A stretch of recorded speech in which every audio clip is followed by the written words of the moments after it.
తీసుకోమంటే ఇక నాతో 2 తీసుకున్నాను నీమ్ సోప్ నైట్ క్రీమ్.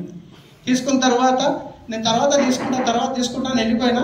వెళ్ళినాక వాడినాం సబ్బు బాగుందని చెప్తే ఏడ మళ్ళీ బిజినెస్ చేయమంటుందో నా భయంతో బాగుందని కూడా చెప్పాలి. ఉంటుందా. కానీ ఆ తర్వాత మళ్ళీ 2 రోజులకి ఆమె నాకు చేసిన ఒక మంచి పని ఏంటంటే ఫాలో అప్. ఆమె టోరిచోకి వెళ్తున్నాం సార్, మళ్ళీ ఒకసారి మీ ఇంటికి వస్తాం, మా అప్లైన్ కుడుకని సార్ తీసుకొని వస్తున్నాం. డైమండ్ అంటే అప్పుడు డైమండ్ తెలియదు, స్టార్ తెలియదు, నాకు బిజినెస్ తెలియదు కదా. సో ఆ టైంలో మళ్ళీ సెకండ్ టైం వచ్చి ప్లాన్ చెప్పినప్పుడు కొంచెం ఓపెన్ మైండ్ పెట్టి విన్నాను. అసలు వాస్తవం ఏంది ఎంత అని చెప్పి కొంచెం స్టడీ చేసి అట్లాంటి మీటింగ్లకు పిలిస్తే మీటింగ్లకు వెళ్ళిన ప్రోడక్ట్ కొనుక్కున్నా. కొంచెం అర్థమైంది, 2 నెలల కాన్ఫిడెన్స్ పెరిగింది. ఢిల్లీ గోకులం వెళ్ళిన తర్వాత అక్కడ అర్థమైంది అసలు బిజినెస్ ఇంతమంది ఇంత చదువుకున్న వాళ్ళు ఇంతమంది చేస్తున్నప్పుడు నేనెందుకు చేయలేనని అక్కడి నుంచి ఒక కమిట్మెంట్ తీసుకొని వచ్చి బిజినెస్ స్టార్ట్ చేసిన.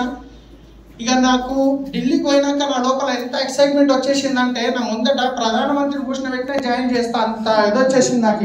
ఇట్లా అయిపోయి పానం ఎప్పుడు వస్తుందో హైదరాబాద్ ఆ ట్రైన్ ఊగుతా ఉన్నది, వస్తూనే లేదు.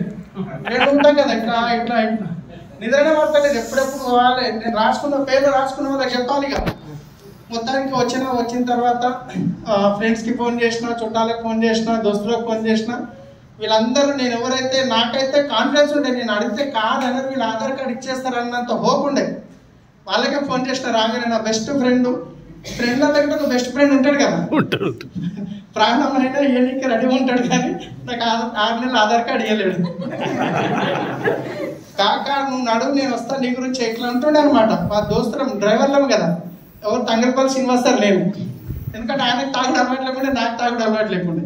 డ్రైవర్లు అంటే మ్యాక్సిమం తాగుడు, గుట్కాలు, సిగరెట్లు అలవాటు ఉంటుంది, మ్యాక్సిమం ఉంటుంది.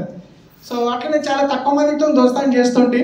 సో ఆయనకి నేను చెప్తే ఆయన కాదు ఇదన్నీ వేస్ట్, నా మాట నేను ఎన్నో చూసినా మా ఊర్లో ఇట్లాంటి కంపెనీలు మోసం చేస్తే ఒక్కొక్కరు పోలీస్ స్టేషన్ తీసుకోపోయి ఈపూర్ వలగొడుతున్నారు, నా మాట నేనైతే చేయను, నువ్వు కూడా చేయ. ఇక నా బెస్ట్ ఫ్రెండ్ ఇట్లా చెప్తున్నాడు, ఆయన నా మంచి కూడా చెప్తున్నాడు. కానీ నేను ఢిల్లీకి పోయినా నాకు ఇలా మంటున్నారు, ఆయన తెలియదు కదా, కంపెనీ ఎంత చిన్నది ఆయన తెలియదు కదా. సో అట్లా నేను చెప్పిన మాట చెప్పుకుంటూ పోయినా, సిస్టమ్ని ఫాలో అయ్యకుండా పోయినా. ఆ తర్వాత అప్లైన్ ఫోన్ చేసిన, సార్ అందరు ఇట్లా అంటున్నారు అంటే ఏం పర్వాలేదు, వాళ్ళు అట్లనే అంటారు, నువ్వు కాదు మీటింగ్లకు వస్తుంటే చెప్పుకుంటా పో అని చెప్పి ఇక అదే పని చేసిన. కాకపోతే ఢిల్లీ పోయినాక, గోకులం పోయినాక ఒక వాస్తవం అర్థమైంది నాకు. అక్కడ భారీ సార్ ఏం చెప్పారంటే 10 core స్టెప్స్లో ఎవరి దగ్గర అయితే ఎంత పెద్ద డ్రీమ్ ఉంటుందో అంత తొందరగా వాళ్ళు సక్సెస్ అవుతారు. అర్థమైందా? బయట ప్రపంచంలో ఎవరైనా చెప్తారా మీ దగ్గర డ్రీమ్స్ ఉన్నాయా, మేము మీకు సపోర్ట్ చేస్తామనే వాళ్ళు ఎవరైనా ఉంటారా? ఉల్టా మీరు ఇటు పక్కలకు పోయి మీరు ఇల్లు కడుతున్నారు అనుకోండి, ఒకవేళ మీరు ఇల్లు కూలగొట్టి కొత్త ఇల్లు కడుతున్నారు అనుకోండి, ఆ కాలనీలు ఉన్న వాళ్ళందరూ ఇక్కడ ఏడ దొరుకుతాడా, ఏడుక పెట్టాలనే చూస్తుంటారు మ్యాక్సిమం. అయినంత వరకు ఈడ గోడకు సిమెంట్ పడ్డది, నీళ్ళు ఆరొచ్చిన పైప్ పలిపోయింది, కాకపోతే కంప్లైంట్ చేస్తాడు, ముఖం మీదకి అడగాడు, ఏదో పోలీస్ స్టేషన్ వేసి పోయి ఈయన ఎట్లా అవ్వాలని ఉంటుంది. అవునా కదా? బయట చాలా తక్కువ మంది ఉంటారు అట్లా మన గురించి ఎదగాలని ఆలోచిస్తూ, బయట ఎవరు ఉండరు. కానీ ఇక్కడ ఎన్నింటింగ్ వెస్టేజ్లో మాత్రం. సో మీ డ్రీమ్స్ ఏమున్నాయి? ఇక్కడ మిమ్మల్ని పిలిచిన వ్యక్తి ఏమంటున్నారంటే మీ దగ్గర డ్రీమ్ ఉందా, నేను మీకు సపోర్ట్ చేస్తాను, మీరు డబ్బులు కట్టే పని లేదు. సో అక్కడ ఆ విషయం అర్థమైంది నాకు, ఎవరి దగ్గర ఎంత పెద్ద డ్రీమ్ ఉంటే అంత తొందరగా సక్సెస్ అవుతారు అనేది.